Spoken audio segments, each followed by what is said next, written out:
मी जमीर हुसेन मगजनकर भावी जिल्हा परिषद सदस्य म्हणून काँग्रेस पक्षाने जी मला काही संधी दिलेली आहे, उमेदवारी दिलेली आहे, त्या निमित्ताने गेल्या 8 दिवसापासून जी प्रचार यात्रा छोटे म्हणजे गावभेटी ज्या मी घेत आहे, त्यामध्ये मिळत असलेला प्रतिसाद हा खरोखर बऱ्याच दिवसांनी, बऱ्याच वर्षांनी, बऱ्याच कालाने लोक, ज्येष्ठ नागरिक गावातले म्हणतात आहेत की अनेक वर्षापासून आम्हाला हा पंजा आमच्या विभागातला बघायला भेटत आहे.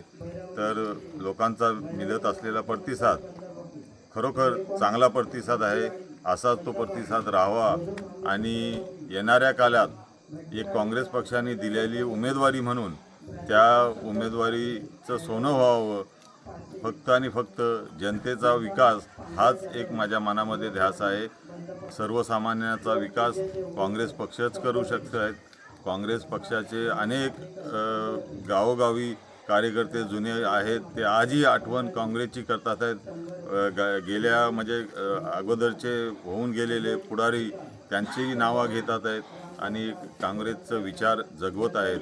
त्या अनुषंगाने मी जिल्हा परिषदच्यासाठी भिमलोली गणातून काँग्रेस पक्षाच्या वतीने निवडणूक लढवत आहे. माझी निशाणी हात आहे, हाताचा पंजा. नंबर 3ला EVM मशीनमध्ये माझं नंबर 3वर नाव आहे जमीर हुसेन मगजनकर. तर मी आपल्या सर्व जनतेला ह्या भिमलोली जिल्हा परिषद गटातून सर्व नागरिकांना, मतदार राजाला विनंती करतो की एक काँग्रेसचा निष्ठावान कार्यकर्ता, धडाडीचा कार्यकर्ता, सर्व धर्म समभाव मनातला जगवत जो पण काय आज मी संघर्ष करतो काँग्रेस पक्षाचं नाव जिवंत ठेवण्यासाठी, जी आपल्या अनेक वर्षापासून काँग्रेस पक्ष ह्या मंडणगड तालुक्यातला नगण्य झालेला ही वस्तुस्थिती आहे आणि ती मला मान्य करावी लागेल. ते मी मोठ्या मनाने मान्य करतो आणि जनता त्याला जी प्रतिसाद देतोय त्या जनतेचा सुद्धा मी आभार मानतो. आणि येणाऱ्या काळात पंचायत समिती असो या जिल्हा परिषद, जे कोणी आमचे काँग्रेसचे उमेदवार उभे राहिलेत, मी स्वतः उमेदवार आहे भिमलोली गटातून.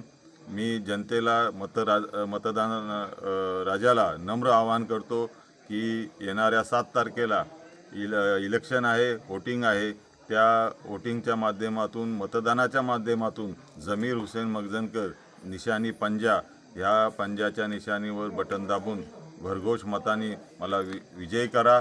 एकच ध्यास आणि सर्वसामान्य जनतेचा विकास हाच एक पर्याय काँग्रेसच देऊ शकतो, ही माझ्या मनात अगदी तिल मात्र शंका नाही. आणि ती विजयाची रथ जी येणाऱ्या थोड्याच दिवसातला निघेल आणि त्याला चांगला सहकार्य मला जनतेकडून लाभेल मतदानाच्या रूपात, अशी मी सर्व मतदान राजाला विनंती करतो की काँग्रेसच्या हातासमोर बटन दाबून भरघोष मताने मला विजयी करा.